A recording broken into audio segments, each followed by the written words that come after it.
आज सुबह से ही शीला जी के चेहरे पर एक अलग ही चमक थी। वैसे इन दिनों शीला जी कुछ ज्यादा खुश रहने भी लगी थीं।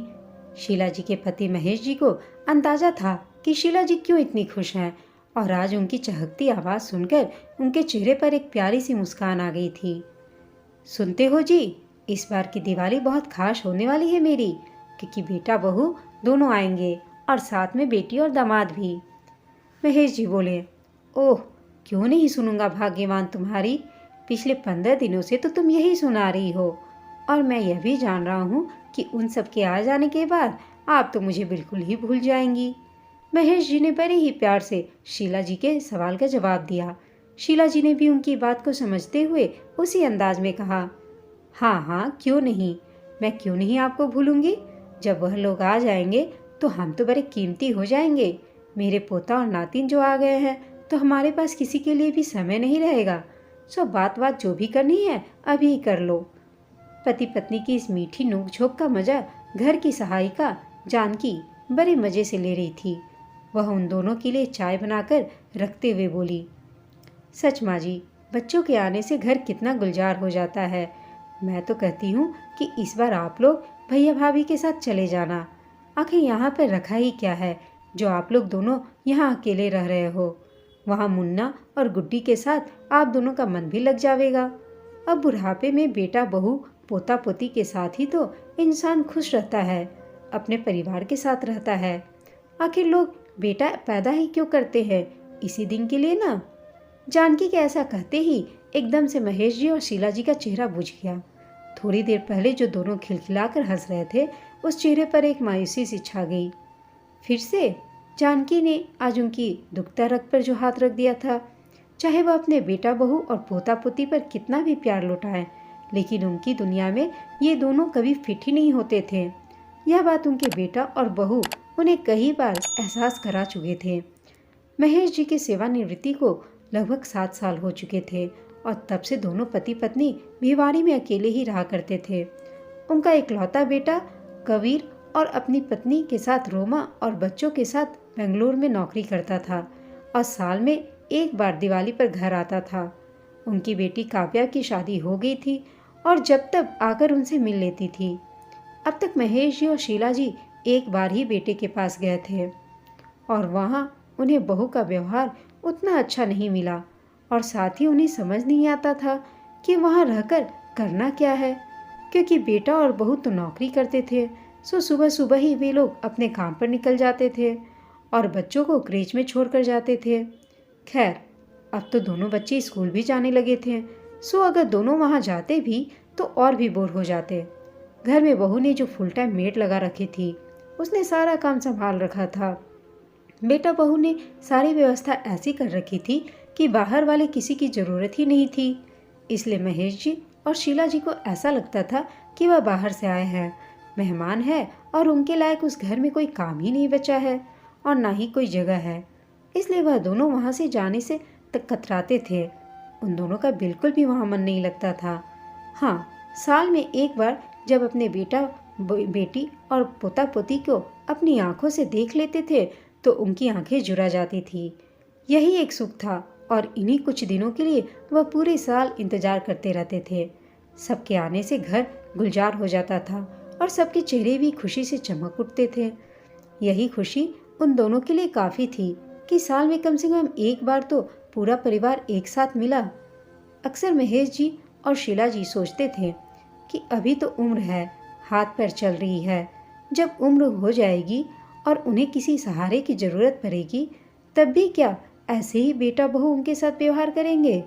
क्या वह उनका साथ देंगे? क्या उनके बुढ़ापे का सहारा बनेंगे?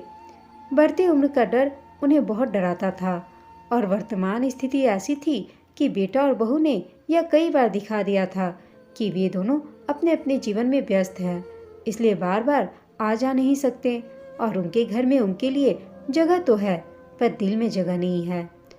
अब की दिवाली में जो बेटा बहू आए, उस वक्त जानकी ने उनकी बहुत सेवा की, और जानकी का छोटा बेटा और बेटी भी दौड़ दौड़ कर घर के सब काम कर रहे थे। जानकी के पति का देहांत हो चुका था, और जानकी शीला जी के यहाँ काम करती थी, और वह दूसरों के घर में काम करके दोनों बच्चों का भी पालन पोषण कर रही थी। दिवाली की सुबह अचानक से जानकी ने कुछ ज़्यादा पैसे मांगे शीला जी से। तब बहू ने कस के झिड़क दिया और शीला जी से कहा, मम्मी जी, इन लोगों को सिर पर मत चढ़ाइए। इनकी आदत है, ज़्यादा पैसा ले लेंगे और काम पर नहीं आएंगे। जरूर इसे कहीं और काम मिल गया होगा, इसलिए ज़्यादा पैसा लेकर भागना चाहती है। बहू की बात सुनकर शीला जी कुछ कहती उसके पहले ही जानकी रोने लगी और रोते रोते कहने लगी, नहीं नहीं मालकिन, ऐसा बिल्कुल भी नहीं है।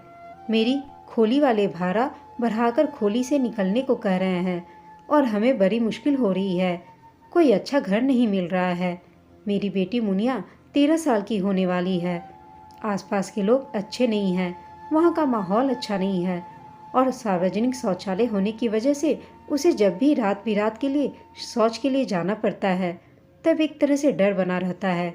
इसलिए मैं कोई अच्छी खोली देख रही हूँ, पर उनका भाड़ा ज़्यादा है। अगर मिल जाता तो अच्छा था, इसलिए मैंने आपसे ज़्यादा पैसे मांगे थे। बाकी मेरी नीयत में कोई खोट नहीं है। एक पल को शीला जी को लगा कि वह कितनी अमानवीय हो गई थी कि अपने ही घर में काम करने वाली जानकी के लिए वो ऐसा सोच रही थी। जानकी के प्रति उनके मन में ना तो सहानुभूति थी और ना ही वह उसकी स्थिति समझने की कोशिश कर रही थी। उनके मन में भी अजीब सा डर लगने लगा था। उल्टा बहू की बात में आकर कहीं वह उसे काम से ना निकाल देती तो उनसे कितनी बड़ी गलती हो जाती।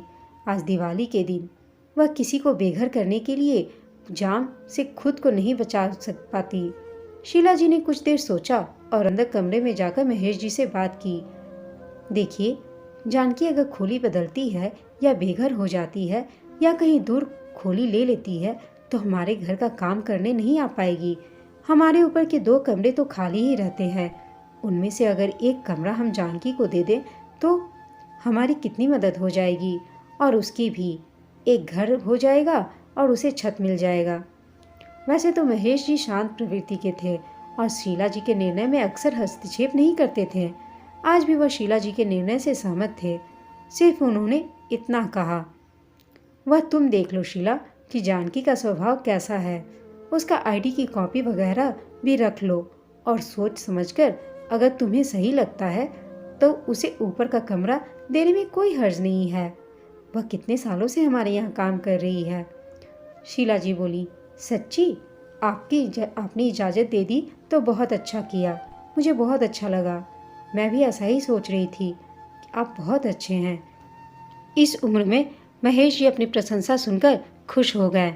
अमूमन तौर पर इस उम्र तक आते आते पति पत्नी एक दूसरे की प्रशंसा करते ही कहाँ हैं, और या तो शिकायतों का पिटारा लेकर बैठ जाते हैं या फिर बीमारी का रोना लेकर।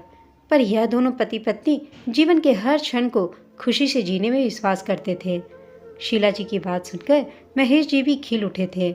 पत्नी ने उनकी तारीफ की थी और साथ में पत्नी एक बेसहारा, एक बेघर को घर देने जा रही थी, इसलिए वह शीला जी के स्वभाव से बहुत प्रभावित हुए और बोले, शीला, मुझे भी तुम पर बहुत गर्व है कि तुम दूसरों के लिए इतना सोचती हो, इतना करती हो। शीला जी भावुक होकर बोली, आपसे ही तो सीखा है यह सब जी। इतने सालों आपके साथ रहकर यही सारे गुण तो सीख पाई हूँ। इतना कहकर शीला जी खुशी खुशी जानकी को यह खबर सुनाने चली गई। जाहिर सी बात है, उनके बेटे और बहू को यह बात सुनकर अच्छा नहीं लगा, लेकिन शीला जी के पास अपना तर्क था। उन्होंने कहा, तुम दोनों तो साल में सिर्फ एक बार आते हो, पूरे साल यह कमरा खाली ही तो रहता है। कभी कभी बेटी आती है तो घर भर जाता है, तो उसका कमरा फिर से खाली रहेगा ही। तुम लोग नीचे रहते हो तो ऊपर के कमरे में मैंने किराएदार नहीं लगाए। अब कमरे में जानकी रह लिया करेगी, उससे हम दोनों को बुढ़ापे में सहारा भी हो जाएगा और उसे भी एक घर मिल जाएगा। अब बेटा और बहू क्या कहते हैं, यह दोनों सुनकर दोनों स्तब्ध थे, क्योंकि यह बात तो सच ही था कि वह दोनों यहाँ आकर नहीं रह सकते थे और अम्मा और बाबूजी को भी अपने पास नहीं रख सकते थे, क्योंकि उनके पास तो इन दोनों के लिए समय ही नहीं था। मौजूदा हालात में शीला जी ने जो निर्णय लिया था वह बिल्कुल सही था। जानकी अगले ही दिन अपना सारा सामान लेकर और दोनों बच्चों को लेकर ऊपर के कमरे में आकर रहने लगी थी। और अब सबसे ज़्यादा खुशी थी मुनिया। उसके इस दौर में उम्र के इस दौर में जब वह बड़ी हो रही थी तो किशोरावस्था में उसे लोगों के फिक्रों और फैबतियों और बुरी नज़रों का सामना नहीं करना पड़ रहा था और वह शांति से पढ़ भी पा रही थी। कभी कभी शीला जी भी दोनों बच्चों से बतिया लेती और उन्हें पढ़ा दिया करती थी और नन्हा छोटू भी घर दौड़ दौड़ के घर के काम कर लेता था और कभी कभी तो महेश जी का सर भी दबा देता था। स्टेटस के अंतर को भुलाकर सब एक परिवार की तरह रहने लगे थे। उन्हें बुढ़ापे में एक सहारा मिला था। महेश जी और शीला जी को भी बहुत उम्मीद हो गई थी जानकी से और जानकी व बच्चों को सर पर छत के अलावा एक परिवार और बुजुर्ग का आशीर्वाद मिल गया था। भले ही दोनों में कोई रिश्ता नहीं था, लेकिन इंसानियत के रिश्ते ने दोनों के दिल में रोशनी के दिए जला दिए थे। इस दिवाली पर सबके दिल मिल गए थे। जानकी की उम्र भी बुढ़ापे की ओर अग्रसर थी और इस बुढ़ापे में उन्होंने उन माँ बेटी को बेघर होने से बचा लिया था। इससे बड़ी खुशी और क्या हो सकती है। ऐसी रोशन दिवाली थी कि मन भी खुश था और आनंद से भरा हुआ था। दोस्तों, आपको यह कहानी कैसी लगी हमें कमेंट करके बताइएगा। साथ ही कहानी अच्छी लगी हो तो इसे लाइक, शेयर और चैनल को सब्सक्राइब अवश्य कर दीजिएगा। कहानी सुनने के लिए आप सबका धन्यवाद।